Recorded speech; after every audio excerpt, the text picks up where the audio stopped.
What if the season that feels like collapse is actually the moment? Your wings are finally ready. What if the silence you've been sitting in isn't abandonment, but preparation? There's an old promise about a bird that never fights the storm, and it might explain everything you're going through right now. Picture an eagle caught in rising wind. Every smaller bird around it scatters, diving for cover, waiting out the danger with its head down. The eagle does something else entirely. It doesn't fight the current. It reads it. It turns its body into the gust, and lets the very force that terrifies everything else lift it higher than it could ever climb on its own strength. This is the picture the prophet Isaiah reached for when he wrote about those who place their hope in God. The promise was never that strength comes to the ones who push hardest or move fastest. It comes to the ones who wait, and waiting, in this sense, isn't passivity. It's a posture. It's choosing to trust a process you can't see the end of, staying rooted while everyone else is scrambling, obeying even when the timeline makes no sense to you. That kind of waiting is what renews strength. And renewed strength is what eventually lifts a person off the ground. But before any of that lifting can happen, there's an earlier memory worth returning to. In the story of the Exodus, long before the people of Israel walked into their own freedom, they were described as having been carried, lifted, the way an eagle carries its young, out of a place of bondage, and into open sky. It's a striking detail, easy to miss. The carrying came first, and yet the same imagery carries a harder truth. An eagle, according to ancient poetry, will eventually stir up its own nest, disturb the very comfort it once needed. It's a strange thing for a creature to do to itself, until you realize why. Comfort, left unchallenged forever, quietly becomes a cage. What once protected the eaglet will, if left alone, keep it from ever discovering what its wings are for. So the disruption isn't cruelty. It's timing. When the ground beneath a person starts to feel unstable, a relationship changing, a plan falling through, an old identity no longer fitting, it can look like everything is being taken away. Sometimes it's the opposite. Sometimes the nest is being shaken because the wings inside it are finally strong enough to use. There's a second story worth telling here. One that begins not with flight but with collapse. It's set in the year an ancient king named Uzziah died. A king who had represented decades of stability and security to his people. His death mattered because the prophet Isaiah had, in some quiet way, built his sense of safety on that throne. And it was only once that earthly foundation gave way that Isaiah described seeing something greater. A vision of overwhelming holiness, so vast that the walls of the room seemed to shake with it. The response wasn't awe alone. It was terror. Isaiah's own words were that he was ruined, undone, suddenly, and painfully aware of how small and unclean he felt, standing in the presence of something so much larger than himself. This is a detail people tend to skip past when they imagine what it looks like to be called toward a greater purpose. It rarely begins with confidence.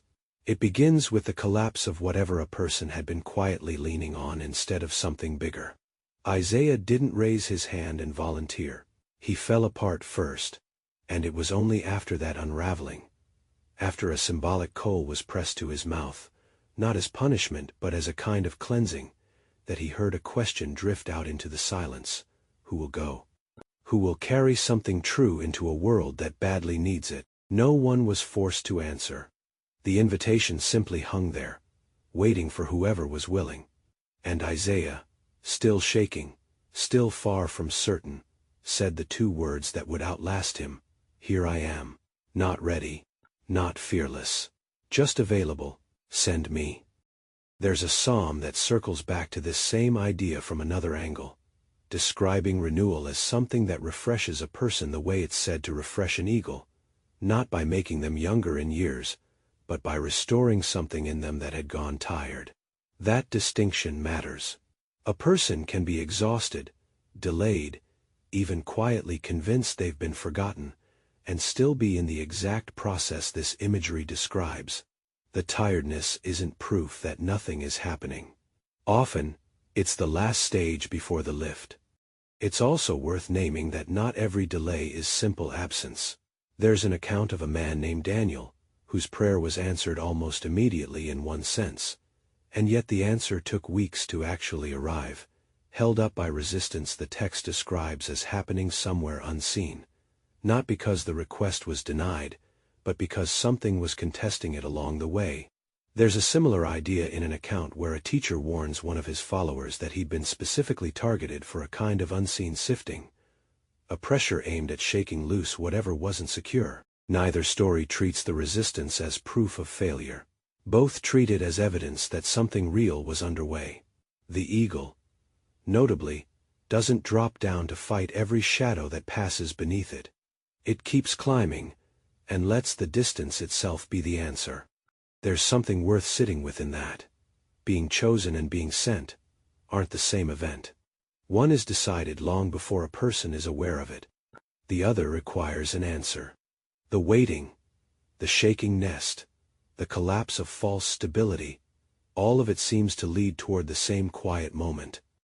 The one where a person finally has to decide whether they'll respond when their name is called. And what happens on the other side of that answer isn't immunity from hardship.